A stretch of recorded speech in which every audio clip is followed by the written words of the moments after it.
Bismillahirrahmanirrahim. I am Dr. Muhammad Jalal and the topic for my presentation is metastatic hormone refractory prostate cancer. Flow of presentation. We will start from the introduction.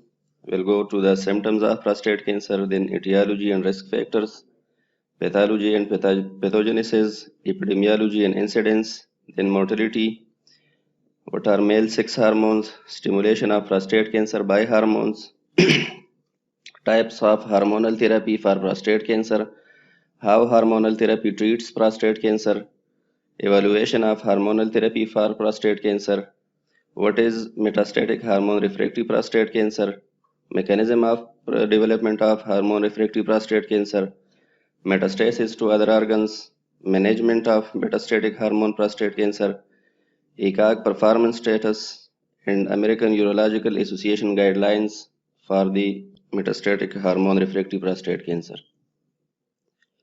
Prostate cancer affects the prostate gland, the gland that produces some of the fluid and semen and plays a role in urine control in men. It is the second most common cancer and the fifth leading cause of cancer mortality in men. Metastatic hormone refractory prostate cancer is disease progression despite androgen deprivation therapy. Hormone refractory prostate cancer is a spectrum of diseases ranging from elevated PSA levels without metastasis or symptoms to metastasis despite androgen deprivation therapy. Bone metastases occur in 80% of men with metastatic hormone refractory prostate cancer, which includes significant morbidity including pain, pathological fracture, spinal cord compression, and bone marrow failure. Symptoms during the early stage of prostate cancer include difficulty starting to urinate or emptying bladder, a weak flow when one urinates, a feeling that bladder hasn't emptied properly, dribbling urine after urination, need to urinate more often than usual, especially at night. A sudden need to urinate, patient may sometimes leak urine before he gets to the toilet. Symptoms during the advanced stage includes back pain, hip pain, or pelvis pain, problems getting or keeping an erection, blood in the urine or semen, and unexplained weight loss. Etiology and risk factors. The prostate cancer risk factors are advanced age, ethnicity, genetic factor, and family history. Factors recognized as contributors to risk of prostate cancer include diet, which includes increased consumption of saturated animal fat and red meat, lower intake of fruits, vegetables, vitamins, and coffee. Obesity and physical inactivity, prostatitis, hyperglycemia, environmental exposure to chemical or ionizing radiation, medication and infections, and sexual activity, which is decreased sexual activity. 95% of prostate cancer are adenocarcinoma in nature, and they are developing in the acini of prostatic ducts. 5% occurs as a rare histopathological types of prostatic carcinoma, which includes small cell carcinoma, mucinous carcinoma, endometrioid cancer, transitional cell cancer, squamous cell carcinoma, basal cell carcinoma, adenoid cystic carcinoma, signet red cell carcinoma, and neuroendocrine cancer. This is the pathogenesis of developing prostate cancer. The first one shows the normal prostate gland, in the final one the cancerous. From normal to proliferative inflammatory atrophy, the process involves oxidative inflammation, and basal proliferation. From proliferative inflammatory atrophy to prostatic intraepithelial neoplasia, the processes involve luminal cell hyperproliferation, telomerase shortening, and from prostatic intraepithelial neoplasia to cancer, processes involve are loss of basal epithelia, basement membrane breakdown, immune cell infiltration. Epidemiology. Prostate cancer is the second most frequent malignancy after lung cancer in men worldwide. It accounts for 12,76,106 new cases and causing 3,58,989 deaths, which counts for 3.8% of all deaths caused by cancer in men in 2018. Prostate cancer may be asymptomatic at the early stage and often has an indolent course that may require only active surveillance. The incidence and mortality of prostate cancer worldwide correlate with increasing age, with the average age at time of diagnosis being 66 years. Incidence. The incidence rate of prostate cancer varies across the regions and populations. In 2018, 76,106 new cases of prostate cancer were registered worldwide, representing 7.1% of all cancer in men. Prostate cancer incidence rates are highly variable worldwide. Prostate cancer incidence increases with age. Although only 1 in 350 men under the age of 50 years will be diagnosed with prostate cancer, the incidence rate increases up to 1 in every 52 men for ages 50 to 59 years. The incidence rate is nearly 60% in men over the age of 65 years. The reason for these differences among the countries is not entirely clear. The worldwide variation in prostate cancer incidence might be attributed to PSA testing. For example, in Europe, prostate cancer is the most frequently diagnosed cancer among men, accounting for 24% of all new cancer in 2018, with around 450,000 new prostate cancer cases estimated in 2018. While in the USA, prostate cancer is the second most common cancer, accounting for 9.5% of all new cancer cases. According to recently constructed research studies, around 20 to 40% of the prostate cancer cases in the USA and Europe could be due to overdiagnosis through extensive PSA testing. These are the summary of evidence and guidelines for epidemiology and etiology. Prostate cancer is a major health concern in men with incidence mainly dependent on age. Genetic factors are associated with risk of aggressive prostatic carcinoma. A variety of exogenous or environmental factors may have an impact on prostate cancer incidence and the risk of progression. Selenium or vitamin E supplements have no beneficial effect in preventing prostate cancer. In hypogonadal men, testosterone supplements do not increase the risk of prostatic carcinoma. Recommendation is no specific preventive or dietary measures are recommended to reduce the risk of developing prostate cancer. These are the estimated number of incident cases from 2018 to 2040. In Africa, in 2018, the number was 871. In the 2040, the number will be 178,634. And that for Asia, the number of prostate cancer cases in 2018 were 2,97,215. And the number in the 2040 will jump to 5,97,180. Mortality. International mortality rates for prostate cancer vary considerably worldwide. In 2018, the highest mortality rates were recorded in Central America, followed by Australia and New Zealand. The lowest rates were reported in the countries of Asia and Northern Africa. One-third of the deaths for prostate cancer occurred in Asia, followed by Europe. The mortality rate of prostate cancer rises with age, and almost 55% of all deaths occur after 65 years of age. These are the estimated age standardized incidence and mortality rates worldwide. The blue color indicates the incidence of prostate cancer and the red indicates the mortality. What are male sex hormones? Hormones are substances made by glands in the body that functions as chemical agents. They affect the actions of cells and tissues at various locations in the body, often reaching their targets by traveling through the bloodstream. Androgens, male sex hormones, are a class of hormones that control the development and maintenance of male characteristics. Testosterone and dihydrotestosterone are the most abundant androgens in men.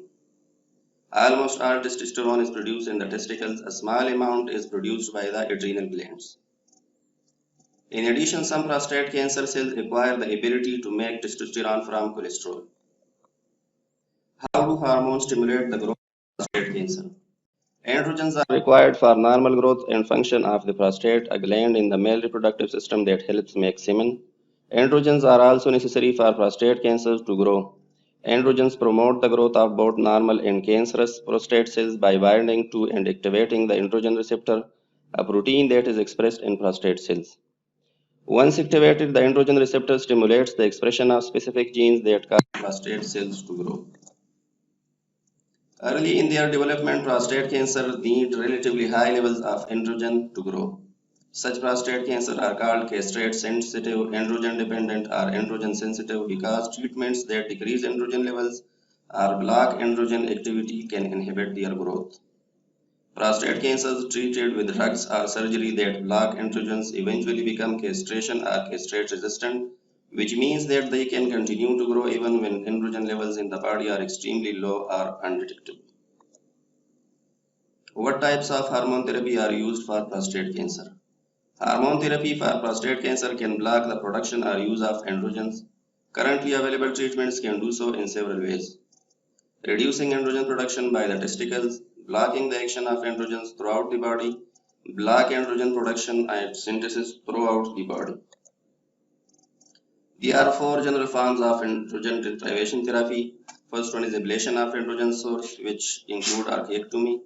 Second was inhibition of luteinizing hormone, releasing hormone or luteinizing hormone, which includes diethylstilbestrol, leuprolide, gasorilin, triptorelin, hysterelin, cetrorelix, ebarelix.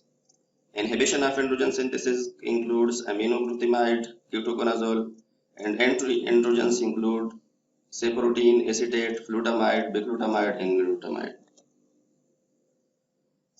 This is the androgen signaling axis in inhibitors. It shows that how corticosteroids are gonadotropin releasing hormone agonists and the ketoconazole and abiraterone drug prevent the spread of prostate cancer. How is hormone therapy used to treat prostate cancer? Hormone therapy may be used in several ways to treat prostate cancer, including in early stage prostate cancer with intermediate or high risk of recurrence. Men with early stage prostate cancer that has an intermediate or high risk of recurrence often receive hormone therapy before, during, and or after radiation therapy, or they may receive hormone therapy after prostatectomy. Hormone replacement therapy in the recurrent or relapsed prostate cancer. Hormone therapy used alone is the standard treatment for men who have a prostate cancer recurrence as documented by CT, MRI, or bone scan after treatment with radiation therapy or prostatectomy. Therapy is sometimes recommended for men who have a biochemical recurrence, which means a rise in prostate-specific antigen level following primary local treatment with surgery or radiation, especially if the PSA level doubles in fewer than 3 months and the cancer has not spread. In advanced or metastatic prostate cancer, hormone therapy used alone is the standard treatment for men who are found to have metastatic disease when their prostate cancer is first diagnosed.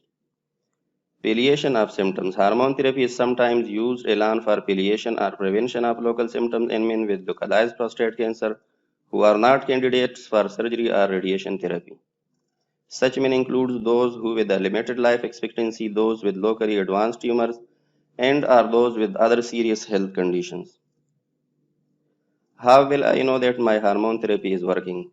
Doctors cannot predict how long hormone therapy will be effective in suppressing the growth of any individual man's prostate cancer. Therefore, men who take hormone therapy for more than a few months are regularly tested to determine the level of PSA in their blood. An increase in PSA level may indicate that a man's cancer has started growing again. A PSA level that continues to increase while hormone therapy is successfully keeping androgen levels extremely low is an indicator that a man's prostate cancer has become resistant to the hormone therapy that is currently being used. What is hormone refractory prostate cancer? Many prostate cancer that initially respond to androgen deprivation therapy means hormone therapy with luteinizing hormone, releasing hormone, agonists, antagonists, or archaeectomy eventually stop responding to this treatment. Such cancers are referred to as hormone-resistant prostate cancer. Hormone-resistant prostate cancer are able to grow in the presence of much lower levels of androgens than hormone-sensitive prostate cancer. Mechanism of developing castrate-resistant or hormone-refractory prostate cancer. Several potential mechanisms may allow prostate cancer cells to grow even when androgen levels are very low. These include increased production of androgen receptor molecules within the tumor cell, either through an increase in the expression of the androgen receptor gene or an increase in the number of copies of the androgen receptor gene per cell. A change in the androgen receptor gene such that it produces a more active protein, and changes in the activities of proteins that help control the function of the androgen receptor. Cancer grows through mechanisms that don't involve the androgen receptor. Metastasis to other organs. Hormone-refractory prostate cancer predominantly spreads to bones, which means bones are mostly metastasized. Sites in bone including iliac crest, sacrum wings, L1 to L5, T8 to T12 vertebra, ribs, manubrium, humeral heads, and femoral neck. Management of metastatic hormone-refractory prostate cancer. Metastatic hormone-refractory prostate cancer is a form of advanced prostate cancer that is resistant to medical or surgical treatments to lower testosterone levels and has spread to other parts of the body. Over 80% of men with hormone-refractory prostate cancer will progress to metastatic hormone-refractory prostate cancer, with progression being quite rapid in over half of the patients. Diagnosis of metastatic hormone-refractory prostate cancer.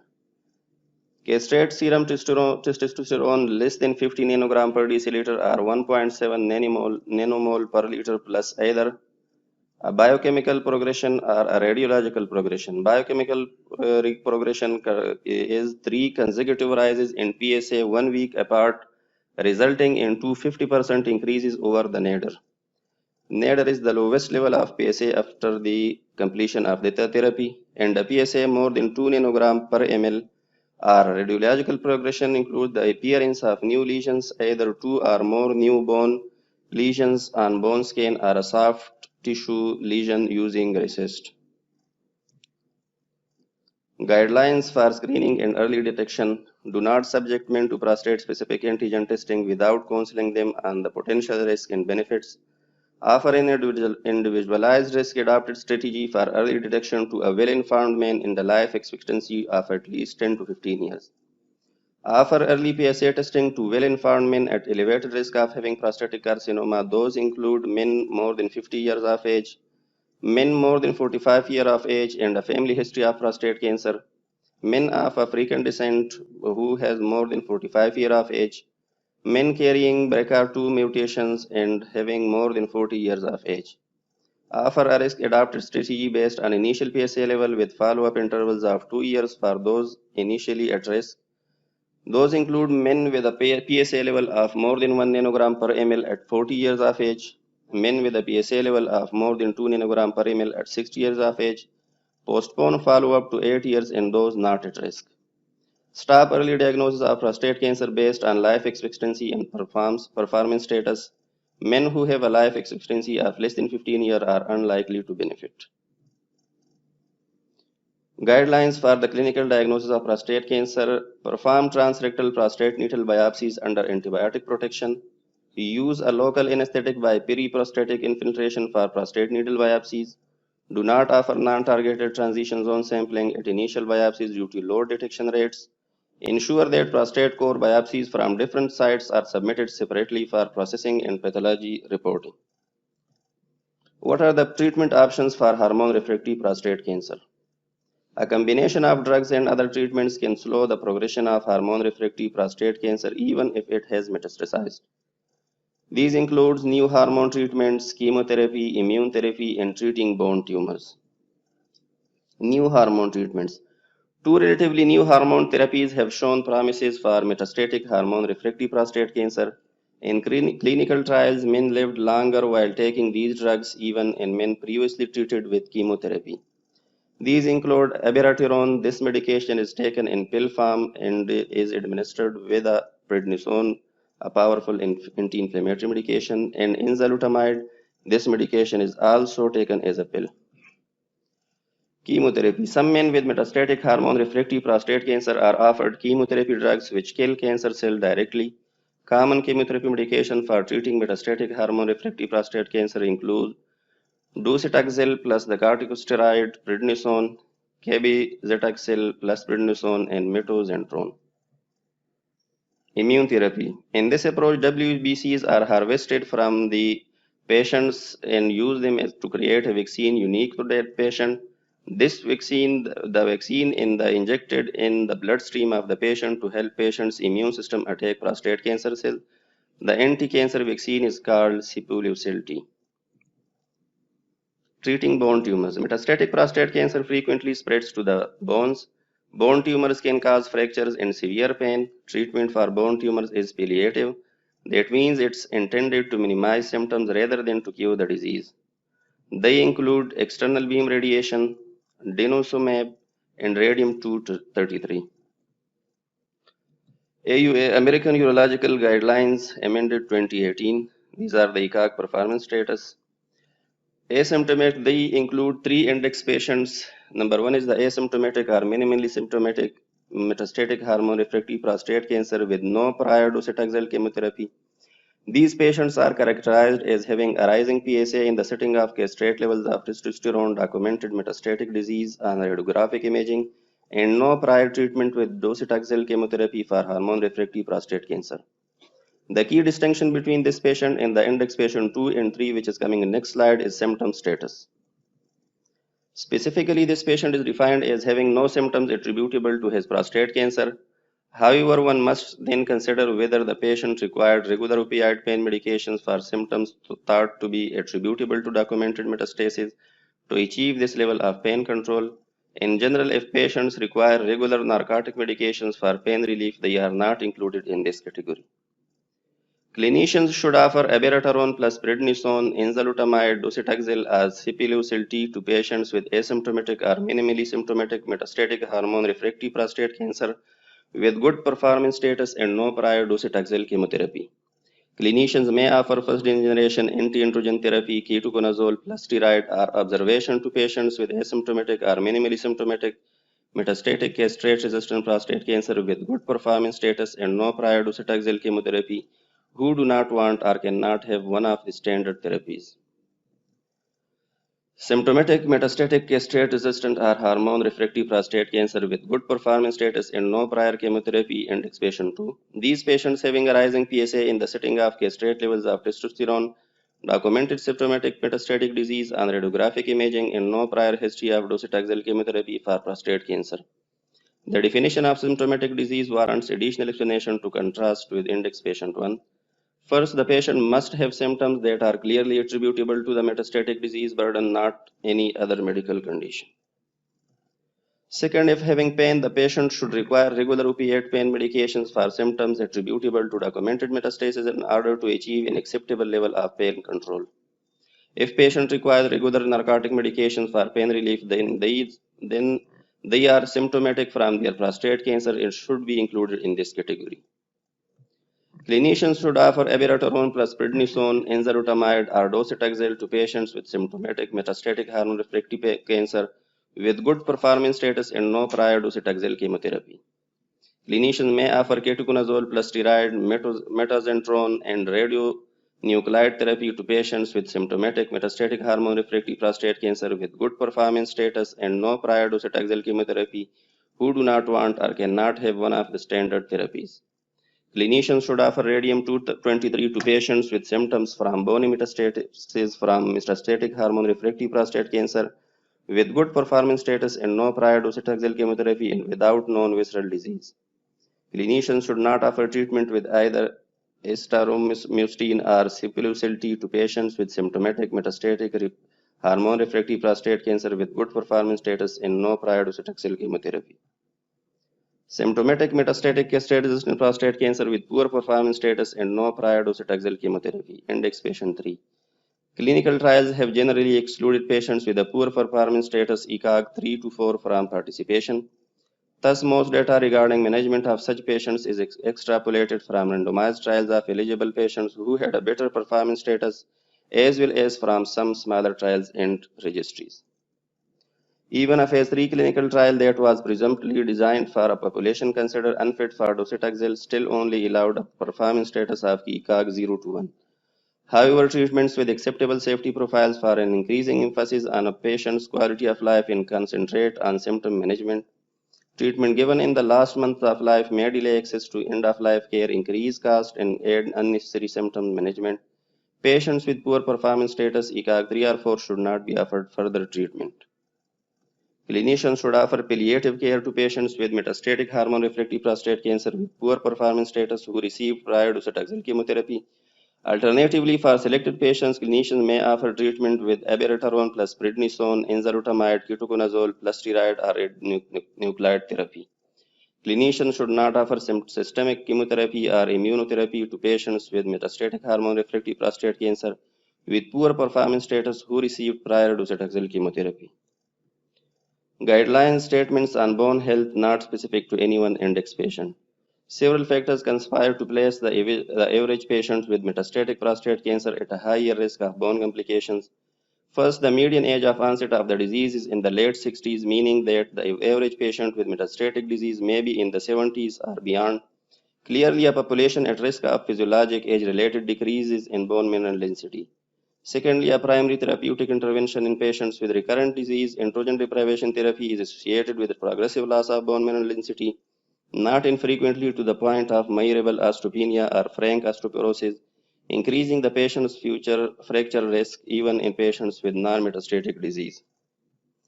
Finally, in patients with advanced disease, bones are the most common site of metastatic disease, with as many as 70% of patients at some point in their course demonstrating evidence of disease in this site. Clinicians should offer preventative treatment, e.g., supplemental calcium, vitamin D for fractures and skeletal-related events to hormone-refractory prostate cancer patients. Clinicians may choose either denosumab or zoledronic acid when selecting a preventive treatment for skeletal-related events for hormone-refractory prostate cancer patients with bony metastasis. These are the references for this presentation. Any question? How do we proceed in our patients?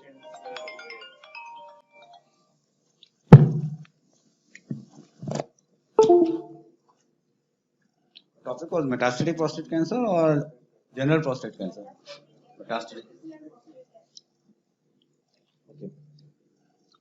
First of all, castrate resistant means progressing disease or PSA on hormonal treatment. Patient is either on combined androgen blockade. What does that mean? What's the meaning of combined androgen blockade?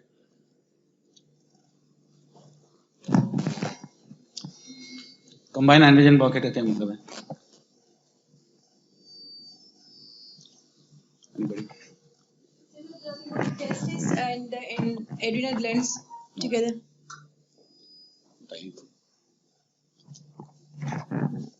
So with the occlurectomy plus the hormone, right? Anybody else? Combined androgen blockade means LHRH agonist plus testosterone receptor blocker. So bicalutamide plus lefromide. It's called combined androgen blockade. So you can either start with combined androgen blockade or you can start with only LHRH agonist. The surgical option is orchectomy. Okay. If somebody is on combined androgen blockade and has progressive disease, what will be the next step?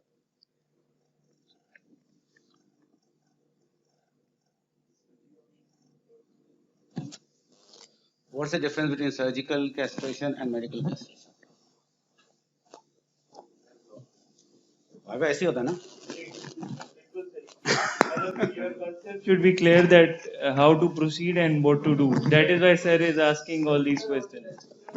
No, but by the chemical, we can also block the adrenal one.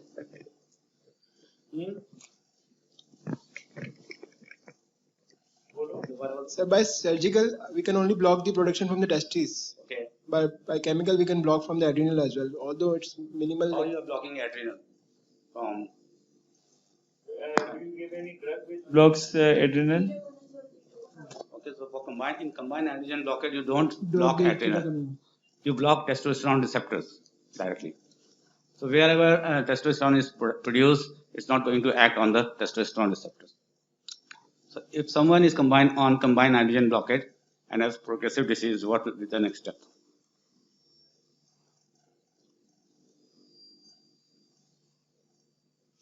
You stop receptor blocker. Bicalutamide आप stop कर देंगे. If someone has again progression of disease, then what will be the next step?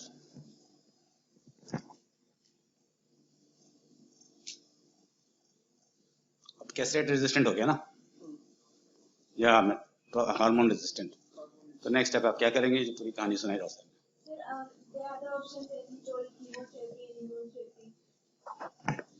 LHRH एगेनिस्ट को continue करेंगे या बंद कर देंगे?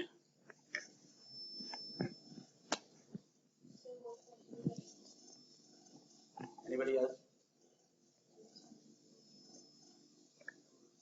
Patient is on LHRH agonist and has progression in PSA or disease progression on bone scan, you are going to start patient on the treatments which the doctors have already explained, either docetaxel or abiraterone.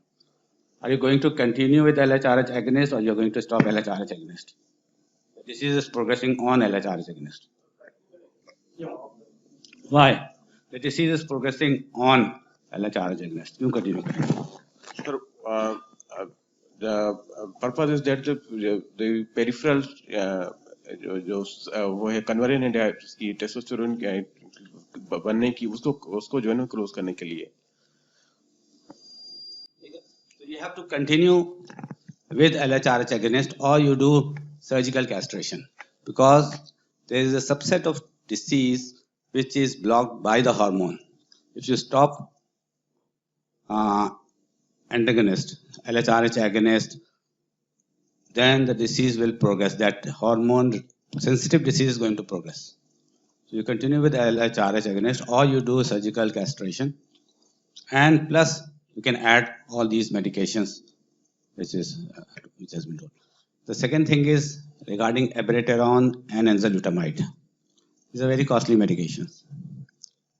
We are not getting original medication, we are getting Me-Toos or generics, usually from India. And the cost of abiraterone, Indian medicine, is around 25,000 per month.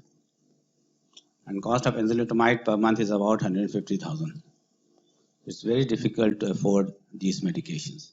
So most of the time we put patients on ketoconazole, or you can use single agent steroids, dexamethasone, to control the disease.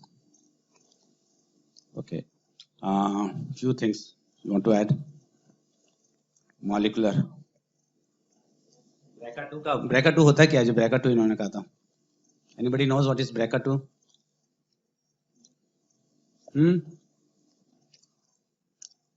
BRCA1 क्या होता है? Angelina Jolie को सब जानते होंगे. जानते हैं सब? नहीं सर बोल रहे आप जानते नहीं जानते. एंजेलिना जूली को नहीं जानते? क्या? BRCA नहीं, मैंने एंजेलिना जूली को पूछा. एंजेलिना जूली को जानेंगे तो फिर ब्रेका को जानेंगे. क्या क्या उसने निकलवा दिया, क्यों निकलवा दिया, फैमिली में क्या चल रहा था, तो उसको ऐसा ही होता है बाबा.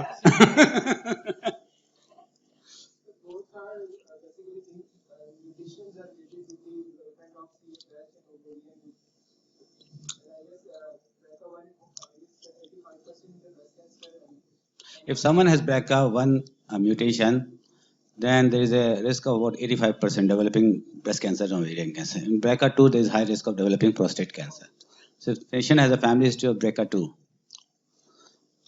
those patients are on a high risk and they should be on the surveillance. If someone has BRCA2 diagnosed with prostate cancer metastatic, then you have one medication available. कौन सी है?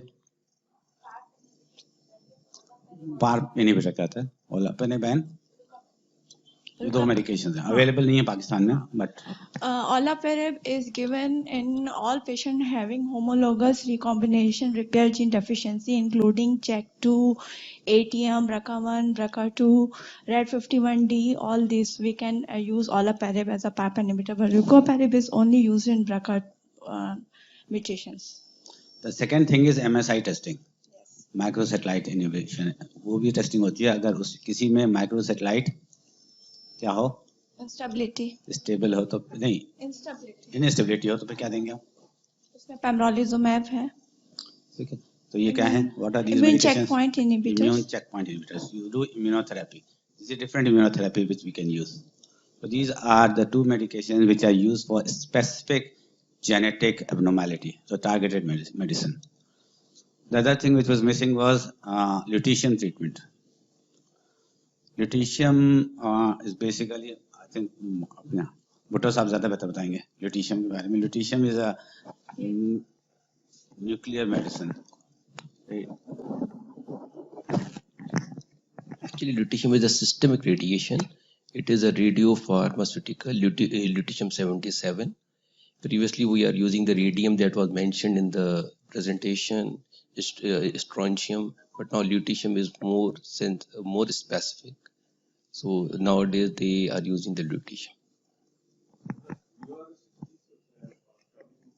Guideline 2020 are new Campbell that they use the PSMA, gallium PSMA antibodies, which are under investigational as a radio-labeled pharmaceutical agents.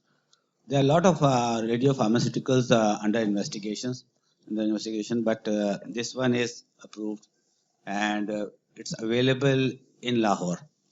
So lutetium treatment can be done, and we have few patients who are under this treatment at Lahore in Mol. Actually, it is a diagnostic. What you are talking about, PSMA, gallium-68. There are actually other the agents also that was being investigated in the diagnostic setting. Lutetium is a systemic treatment. So for patients who can't afford, we have not many options available after chemotherapy. We use docetaxel if the patient has good performance status. If the patient has a ECOG status of even 2, it's very difficult for them to tolerate chemotherapy.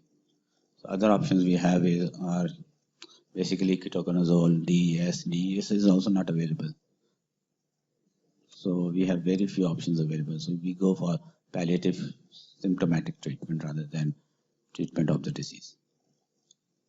Any other question? From exam point of view, you need to know the names of the medicines and step by step, like sir has told, that how to go about it and the mechanism of action of these drugs, because they will be asked in MCQs as well as when you are sitting in a viva and carcinoma prostate is being asked and the viva is going fine, so they can go towards this pathway. If in your exam somebody asks that what is better, LHRH agonist plus hormone receptor blocker, means leuprolide and bicalutamide, versus BSO, bilateral subcapsular orchiectomy. So which is better? Why?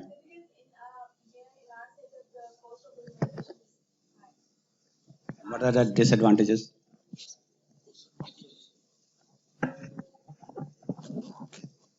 What are the disadvantages of BSO? The peripheral production of this hormone continues. तो दोनों में होगी, adrenal से तो दोनों में निकलेगा, चाहे आप हार्मोनल दें चाहे आप.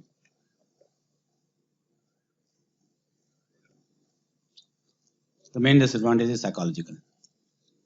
Cosmosis है, psychological है, हमारे यहाँ तो इतना नहीं सोचते, but the cost is not the issue in Western world. Over here, the cost is the issue.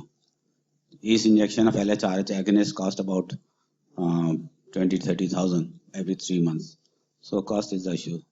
The third thing is, the answer is BSO because the person who is asking the question is usually a surgeon in urology. Okay, thank you.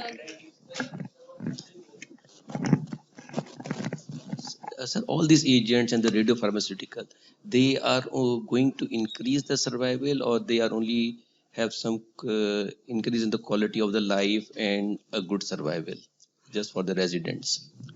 We don't have randomized trials comparing this with other agents. So I think right now they are only increasing the progression-free survival or disease progression-free interval rather than overall survival. Quality, yes. At the expense of money.